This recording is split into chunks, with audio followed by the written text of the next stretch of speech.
বন্দি জীবনে বৈচিত্র্য আনতে আর স্বাবলম্বী হওয়ার সুযোগ তৈরি করতে এবারে প্রথম কয়েদিদের পাঞ্জাবি, নকশি কাঁথা সহ নানা হস্তশিল্প পণ্য তৈরি প্রশিক্ষণ দিচ্ছে কুমিল্লা কেন্দ্রীয় কারাগার কর্তৃপক্ষ।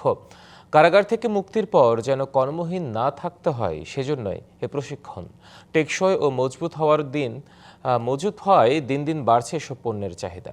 বেচাকেনা বেড়েছে জাতীয় শিল্প ও বাণিজ্য মেলাসহ অন্যান্য মেলাতেও। রঙিন সুতার বুননে তৈরি তাঁতের কাপড়, বাঁশবেতের মোড়া আর নিপুণ সেলাইয়ে ফুটে ওঠা নকশি কাঁথা, এই পণ্য কোনো গ্রামীণ কারুশিল্প কারখানার নয়। এসব পণ্য তৈরি হচ্ছে কুমিল্লা কেন্দ্রীয় কারাগারে বন্দীদের হাতেই।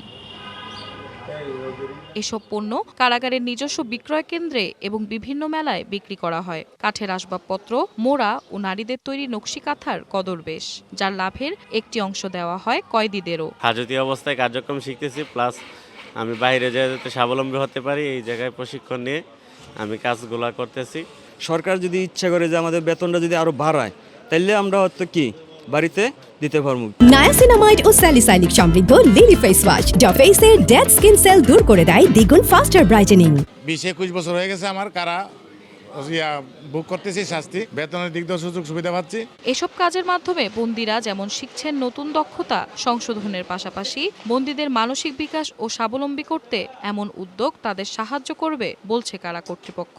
ঈদ তো জীবনে একটা নতুন অধ্যায় তৈরি করে, শুধু বন্দি স্টাফের ভিতরেও সীমাবদ্ধ রাখছি না, আমাদের যে ছোট পরিসরে বাইরে ডিসপ্লে সেন্টার আছে সেটাতেও দিচ্ছি, যাতে বন্দীদের কাজ হিসেবে অন্যরাও এটা নিয়ে ব্যবহার করতে পারে।